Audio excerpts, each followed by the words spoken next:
أعوذ بالله من الشيطان الرجيم.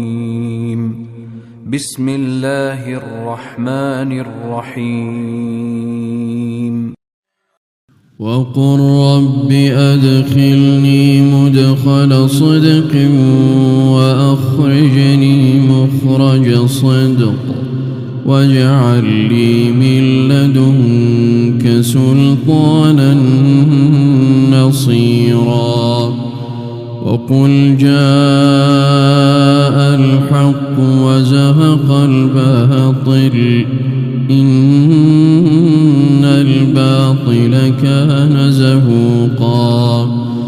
وننزل من القرآن ما هو شفاء ورحمة للمؤمنين ولا يزيد الظالمين إلا خسارا.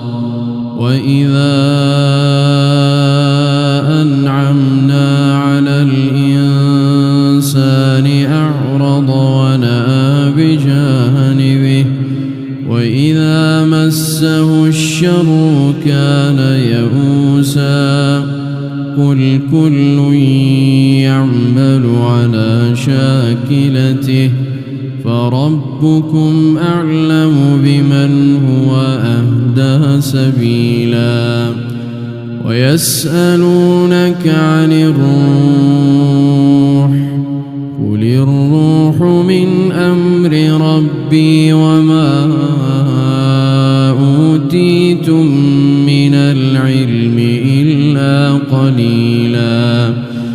ولئن شئنا لنذهبن بالذي أوحينا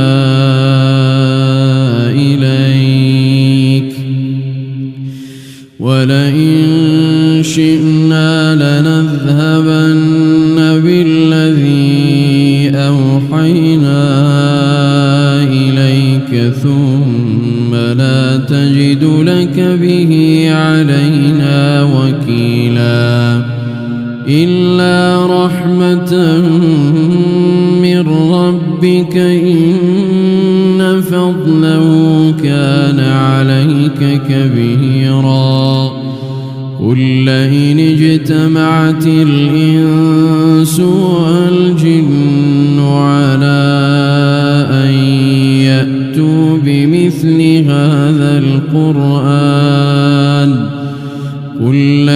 اجتمعت الإنس والجن على أن يأتوا بمثل هذا القرآن لا يأتون بمثله ولو كان بعضهم لبعض ظهيرا.